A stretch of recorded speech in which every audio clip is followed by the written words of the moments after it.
welcome to my channel. My name is and there it is. Alrighty then. It was bound to happen at one point or another.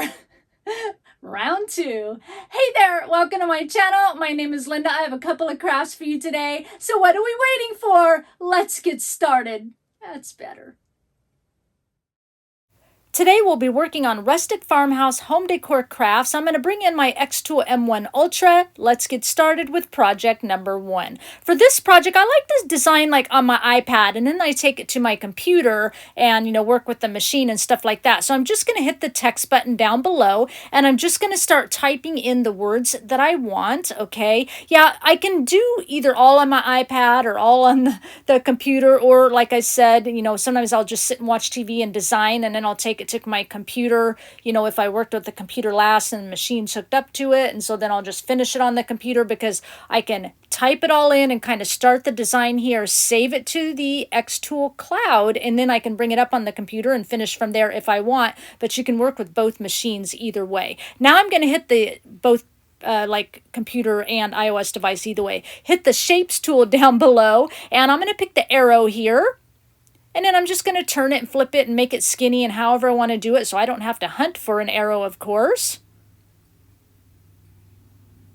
Now I'm going to hit the text button here. As I click on each set of words, I can hit the T, and this will bring me up the text settings or the fonts that I want to use. And xTOOL, it will use any fonts that are on your device. So like if I use fonts I'm kind of pre-designing here and I choose fonts on my iPad, I better kind of make sure when I save it to the cloud, and then if I finish the rest on the main computer, that I've got that same font on the computer. But if you don't, a little box will come up and tell you, and you're like, oh, got to download on that computer. So whatever one you work from, it takes whatever fonts you have downloaded to use. So here's the different fonts. I'm just changing them over real easy. I highlight, I look for the one I want, I click it, and then I will just start reshaping and enlarging or making smaller or whatever I want to do to my words to fit the sign that we're making. Now what I want to do is I have the pumpkin vine highlighted, and do you see how each letter like goes into the next letter but they still look separated? I want to hit this weld button over to the right, and that will make all the letters smooth like they're all one unit. And so once I do that, now we're ready to go. And then while it's still highlighted, I want to make sure I've got everything up this little box over here to the right. I want to make sure I want to cut each one. So I want to make sure I click each individual text box and shape box and make sure that each one I want to go cut and throw 3mm plywood and make sure that they all say the same thing, so that when I go to cut with my machine, they all cut, or if you want to engrave or however you want to do it. And then what I want to do is I want to mark my wood. I'm going to put a fresh piece of wood into the machine, and I'm marking. I like to go corner to corner here. I mark those points, hit end marking, and done. So now you see kind of that black box around there. It shows me my product that I have in the machine, and to make sure if I need to adjust my words and stuff, they fit in that box according to the height and width. Then I hit go to process, everything pops up here, and then start in the upper right corner, and then everything's going to cut out off camera. So now let's go to making our sign. So I picked this up at a thrift store for about $4. I think it's like a magazine rack, but I like the little thing of this right here in the bottom. It's going to give us just like a little easel. So I'm going to take off the part on the back that looks like a paper towel holder and leave that on. So I've got a little easel, so my sign sets up nicely. And then I'll sand all of this stuff too, so take all the fingerprints and stuff off. And then here are all my letters and everything that my xTOOL M1 Ultra cut out. And yes, the wood I cut out is this color. It's called a walnut plywood. If it's like a 30 pack of wood, I'll make sure I have that in the description box below. All the tools and supplies I use from xTOOL today. And right now, of course, I'm undoing the screws to take that one back piece off. Again, leaving that lower piece of wood to act as our easel. If you want a little bit more in-depth on the xTOOL, I'll have a link to the previous video on this, and it really goes into showing the machine a lot more and things like that. But since it's kind of the second video, I've already showcased all that. I'm gonna show you a little bit with designing and then work right into the project today. So here I am now just lightening up the wood a little bit. I'm not going to do a whole lot to this and just getting off all, you know, the staining and dark woods. I love that it has all the screw holes and stuff in there because it's going to give me my distress look to the sign and all that. I think that gives it that rustic look, and I just love how everything will turn out on this, and it's a really easy, you know, sign to make. All right, once that's done, now here I am in my yard. I've just got my letters and stuff onto some Scotch tape so that it'll hold it as I spray paint it onto a piece of like poster board here. I'm just using a flat spray paint. And then while that's drying, I'm coming in here. This is kind of like a white and a cream paint mixed. I'm just going to paint like a little rectangle area inside those screw holes. I'll just do like one kind of nice thick coat, and then I'll come in and just do a little dry brushing around the edges a little bit, and then off camera I'll go ahead and, you know, distress that out a little bit. Well, a lot of a bit. So get that done in the center, and then I'll come off on the sides a little bit, just a little dry brushing so it kind of, you know, makes it all fit together, not just like we have a painted center. And then ta-da, here's what it looks like, all distressed. It's like, why didn't I even paint it? But it's there, right? So then what I'm going to do, I just think it looks fabulous. It's just a little bit. We're going to start putting our letters on, but first I want to distress them a little bit. So I'm leaving them on the tape that I have them on there. Did I say Scotch tape? Like a painter's tape. I think I said Scotch tape earlier. It'll kind of help hold the letters as I hold them myself so that I don't break anything, and just do a little bit of really light sanding to give it a little bit of distress to kind of go in with the sign itself. But definitely, you know, hold it and have it on the tape really helped a lot. I think only one spot broke up in the vine word, but I was able to glue that together, and you don't even see it. I'm using this super glue here because it's, you know, of course, will dry really quick. It makes it easy. I kind of put it on and then wipe off the excess so that it doesn't spread out around the letter. And I'll just show a little bit of it because it does take some time to get everything on there. So I'll show a couple of letters, and then we'll like really just like, you know, fast forward into the end and get the rest of the words on and stuff like that. But it makes it nice and easy and quick for you because I did all the work. All right, get our little O on here. And now you see I've got my ruler out because I've got to have things nice and straight. And now we're skipping ahead, and I'm getting our last of our words on here, our little vine word. Yeah, if I don't kind of wipe off the excess a little bit, that'll squish out, and then you see like the shiny glue spot, and I can't handle that. But I kind of love the difference between the script, the cursive writing on the pumpkin vine, and the stencil script of the stencil font of the cottage word. I think that looks really cool. And again, really simple, but I love how it turns out. All right, and then we're going to get our arrow on here, letting people know that it's 1 mile to the pumpkin vine cottage. I know, right? Super cute. And then we'll skip ahead to the 1 mile. And then we're almost done. Perfect. And the last thing we're going to do is I'm just taking some black paint mixed with water. You know the splatters are coming, because that way it doesn't just look like letters on a flat board. That the splatters actually kind of ground everything and kind of melt everything together, I think, and it carries on that rustic look a little bit, gives a little bit more distressing.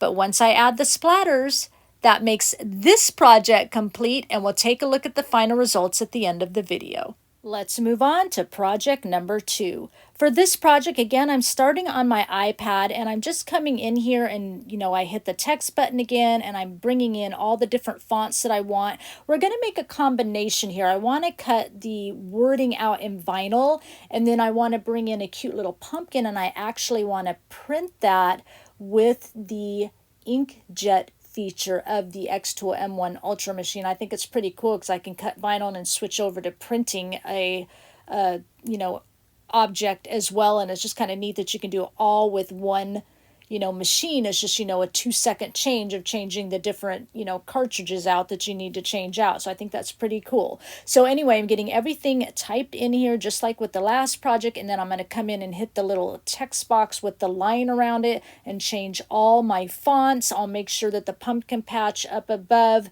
that I weld that all together so it looks nice, of course, but I'll do that on when I get to the main computer. For now, I'm just getting everything in that I want, and then I'm going to save it to the cloud and then go to my main computer and work on it. So I am on my main computer now, and what I did is I brought in an image and I hit the magic wand up here above that arrow there, and it will delete the background for me so that now the pumpkin is at the little image by itself, and here it is. And then I'm just going to resize it down and make sure it fits right in with my wording.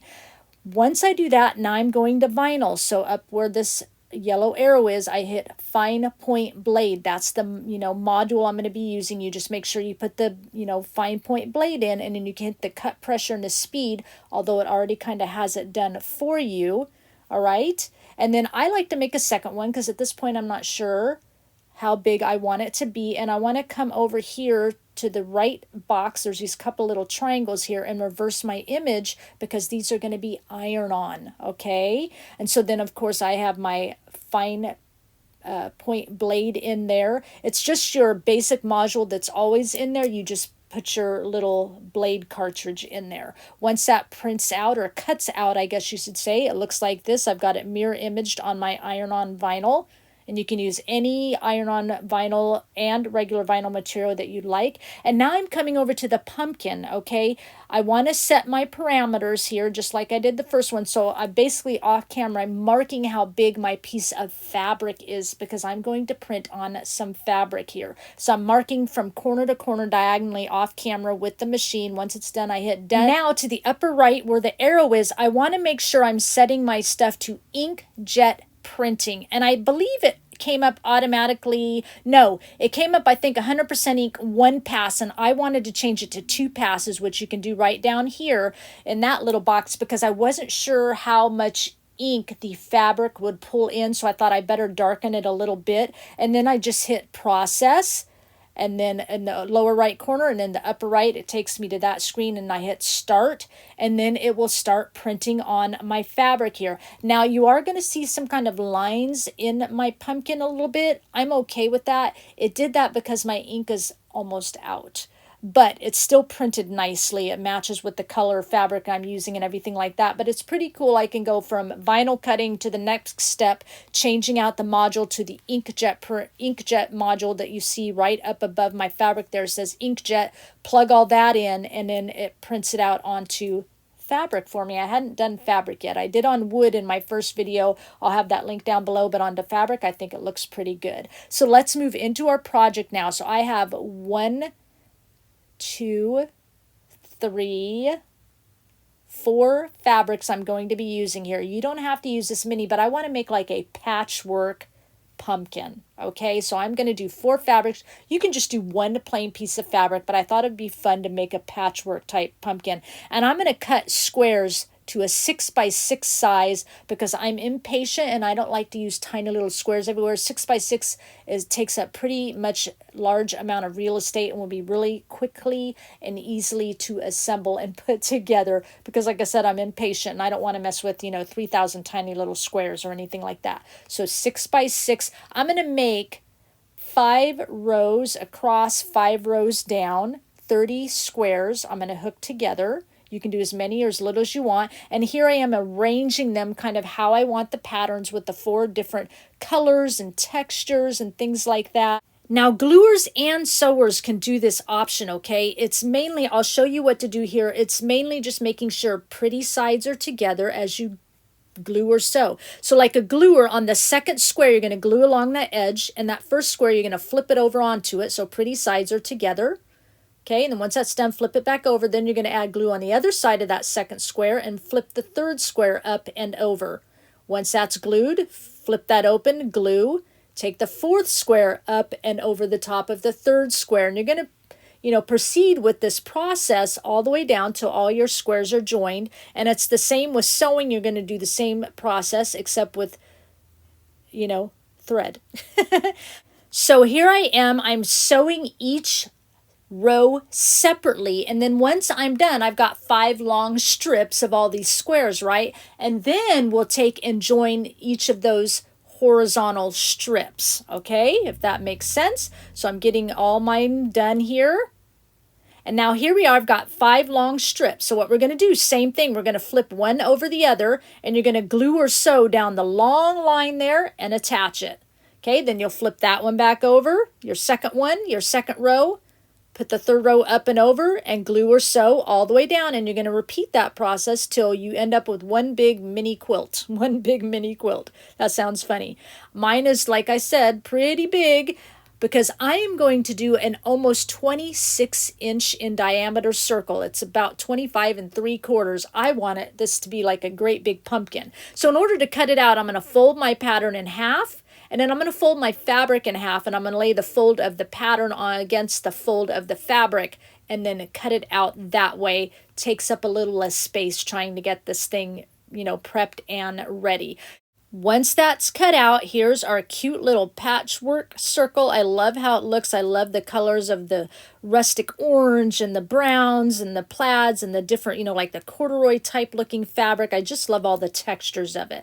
So now we're going to I need to find the center. This is kind of how my brain is doing it. So I'm folding my fabric into like fours to find the center, because I am going to use this that we cut out in vinyl. I chose the size I want, which incidentally was the smaller size. I will have a free printable for you, and my blog will be in the description box with a free printable for both of the projects we're doing today. The first thing I want to do is cut out, actually rip my fabric that I'm going to be putting my iron-on vinyl on. And the reason I folded my fabric in fourth, because I want to see where this is going to kind of fit on my pumpkin, and it's probably going to be easier to watch. But what I'm doing here is kind of measuring out like the center of my pumpkin and where this is going to lay in proportion to everything. And then what I'll do is I'm going to just add kind of some pins around a couple of sides to see if what I'm going to do later, I'm going to kind of pre-stuff my pumpkin and then lay our little cute thing tag on the front of it and see if I'm still in the same general area as where I measured everything. You could just eyeball it, of course. So what I'm going to do now, before we iron everything on, this is my pumpkin, of course, we printed onto fabric. I'm going to go ahead and cut that down to fit. I want to put it like we designed it in the center of my words there. So since I cut it out, I'm just using some sandpaper here to kind of fray the edges so that it looks like the edges of the ripped fabric where the vinyl's going. And right now what we're going to do is get our vinyl on to our fabric here. So I'm using my big heat press machine. Set that ready to go. And then once it's done, it'll open up. I'm going to pull it out. And my vinyl is on there. I'm going to peel it hot because it just works better for me with the vinyl I'm using. I peel it hot. Comes off really quick and easy. And then we're going to take our little pumpkin into the center. If you're a gluer, you can glue it on, but here I sewed it on. I did a couple of fun, frames around it. I didn't try to be neat or anything. I wanted it to look kind of country-ish. And then I'm going to set that aside. Now I'm taking some fishing line here. We're going to start getting our pumpkin a gather stitch around the edge. So I'm going to go from the inside to the pretty side, in and out, making a gather stitch on my pumpkin here. If you need this slowed down, on my blog there'll be a link to basic sewing stitches, and you can watch that little short 5-6 minute video and it will slow it down for you if you're a beginner and have not done this before. But basically you're just pleating the fabric onto the needle, and you're going to do that all the way around till you come back to where you started with your knot in the fishing line. I like to use fishing line because it doesn't break, and I've stuffed my pumpkins pretty tight. Once you come back to where you are, where the knot is, you're going to pull that fishing line out, or you could use a yarn or real heavy duty thread. Bella's joining us here, and I'm just, like I said earlier, kind of pre-stuffing my pumpkin to get an idea if the placement where I want to put my little tag is right. Okay, so I'm looking at it here, and where I kind of pinned it looks about right where I measured it, because I kind of want to be able to see this good, right, once it's all stuffed. So then I'll pull the stuffing all back out. This is just kind of for my brain. You can do it how you want. I'm going to lay this on here. If you're a gluer, you can glue it on. And I went ahead and sewed it on a couple of times around, just like I did the pumpkin in the center, so it all looks cohesive. Okay? And then you can, I'm going to stuff my pumpkin back up as you see here, and you can arrange your gathers so that your quote lays a little bit flatter so it's not too gathered up in the quote area so you can actually see what it says. I've got a really large opening here. Normally I say just leave enough large opening for your stem, but I'm leaving this open really good so that my little tag on the front, my little saying, is nicely visible. And now I want to make some segments in the pumpkin. So I'm coming in with a long needle and just some crochet thread. You can use string or whatever you'd like.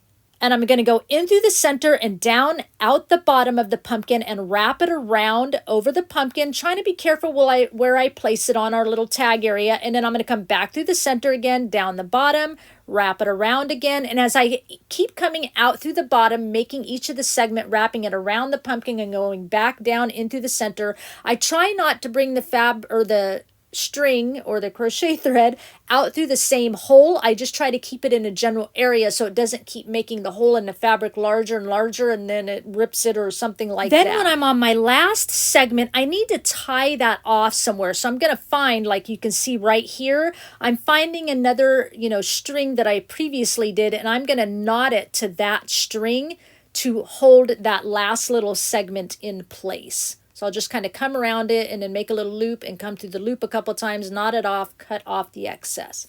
Now we're going to set that aside. I need to make a stem. So for this stem, I'm just using some Waverly Antique Wax mixed with water. You could take brown paint, mixing with water, doing a really light stain. And this is like a furniture leg I picked up at Home Depot for a couple of dollars, picked up 2 of them. I was going to use them for like candlestick holders at one point and never did.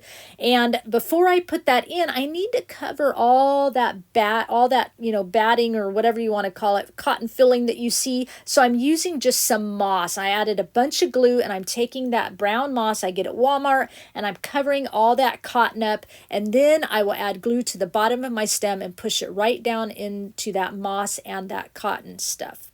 Cotton fluff, whatever. Now I'm using some of this paper covered wire I get at Hobby Lobby. I got it 40% off, and I'm just kind of gluing it right down around the bottom of the stem. I like to use this sometimes, wrap it around the stem. I only glue it like at the bottom and just kind of let it hang off just to give it some texture. Just like that, just letting it hang there. And then I've got a piece of square 6x6 fabric I had left over from when we did our little fabric pumpkin there. I just tied a piece of string around it, kind of made it look like a bow, gluing that down at the bottom of the stem. And then these are 2 wood leaves that came off of like a leaf garland that I picked up last year at Walmart, 40% off. And I'm going to take some Distress Oxide ink, a little vintage photo. You could use paint as well, watered down paint. Just ink around the edges, give it a little distressing both sides. These leaves, these wood leaves, were plain on one side and color on the other, and I just sanded the color off. That's why they have holes in it, because it was like a little, wood leaf banner, like I said. And then I want to add a little bit of inking around our little phrase here as well, just to kind of allow the center to look highlighted to make it pop up a little bit more. And I'm just laying a little rope twine here that I tied into a bow. I'm just laying it on here for now and adding some little knots at the end just to see for placement. And then what I'm going to do is go ahead and glue my leaves in. Now my left leaf, I took some wire through the hole there and I twisted it. So it gave me like a little wire stem so I can, push it right down into that cotton and it'll stay in place like that and kind of sit upright a little bit. And then this one, I'm just going to like lay down onto that moss and it'll sit up a little bit, but not too much. All right. And then I'm taking a teeny tiny wood slice. It's probably 2-inch in diameter. I'm like, I want like a wood slice button. So I'm taking my drill and drilling a couple of holes. I was going to put like a regular button on it. And I'm like, well, wood slice would make it look so rustic. But drilling a couple holes, now we have a little button here, and I'm going to add some rope through it. I'm going to make sure my holes aren't naked and add some rope through the holes. I'll cut off the excess. And I do kind of glue that rope down, onto the button behind there, onto the wood slice. I'm going to go ahead and glue my bow down and then glue my wood button on top of it. And that makes this project complete.